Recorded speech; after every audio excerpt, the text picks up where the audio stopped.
அந்த லட்சுமிகாந்தன் கேரக்டரை பத்தி நம்ம பேசணும் அப்படின்னா, அவர் வந்து ஆள் ரொம்ப சிகப்பா ஜகஜகன்னு ஆள் பார்க்க ரொம்ப ஸ்மார்ட்டா இருப்பாரு போல. ஆனா பிரெயின் ஃபுல்லா கிரிமினல். பிரெயின் ஃபுல்லாவே மஞ்சள் பத்திரிகை நடத்தினாரு. மஞ்சள் பத்திரிகை தான், மஞ்சள் பத்திரிகை தான், மஞ்சள் பத்திரிகை கிசு கிசு. இன்னைக்கு தான் ரசிக்கிறாங்களா, இன்னைக்கு தான் அதுல ஆர்வம் காட்டுறாங்களா மக்கள் அப்படின்னா, அன்னைக்கு 1940 காலங்கள்லயே பாத்தீங்கன்னா மஞ்சள் பத்திரிகை கிசு கிசு எல்லாம் வந்து ஆர்வமா படிச்சிருக்கிறாங்க. இந்த லட்சுமிகாந்தன் நான் சொன்னேன்ல, முழுக்க முழுக்க கிரிமினல் பிரெயின் சார். ஒரு பத்திரிகையாளரா வர்றதுக்கு முன்னாடி இவர் வந்து பல கிரிமினல் வேலைகளை பண்ணியிருக்காரு. எக்கச்சக்கமான கிரிமினல் வேலைகளை பண்ணியிருக்காரு. பல தடவை இந்த ராஜமுந்திரி இருக்கு பார்த்தீங்களா ஆந்திரால, அந்த ராஜமுந்திரியில பல தடவை வந்து அவர் வந்து சிறையில் அடைச்சிருந்திருக்காங்க. வெளியில வருவாரு, மறுபடியும் ஏதாவது தப்பு செய்வார், வெளியில வருவாரு, மறுபடியும் ஏதாவது தப்பு செய்வார். இந்த மாதிரி தொடர்ந்து வந்து ஹார்ட் கோர் கிரிமினல் சொல்லுவாங்க. சில பேர் எல்லாம் பாத்தீங்கன்னா சார் பான் கிரிமினல் சொல்லுவாங்க.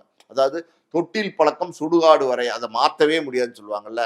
நீங்க நல்ல வழி நீங்க என்னதான் சொல்லி கொடுத்தாலும் அவங்க தீய வழி தான் தேடி போவாங்க, சம்பாதிக்கிறதுக்கு தீய வழி தான் தேடி போவாங்க. அந்த மாதிரி இந்த லட்சுமிகாந்தன் கேரக்டரு கடைசியா அவர் வந்து அந்தமான் சிறையில வந்து அடைச்சிருக்காங்க. அந்தமான் சிறையில இருக்கும்போது பாத்தீங்கன்னா, அந்தமான் சிறையை பத்தி நீங்க கேள்விப்பட்டிருப்பீங்க.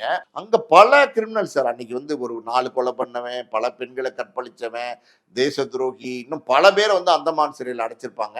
இவரே ஆல்ரெடி கிரிமினல். இவர் பல பேர் கிரிமினல்ஸோட பழகி இன்னும் அவருடைய கிரிமினாலஜியை வந்து மெருகேத்திட்டார். மெருகேத்தி ஆமா பயங்கரமான, ஆமா லட்சுமி பயங்கர கிரிமினல்.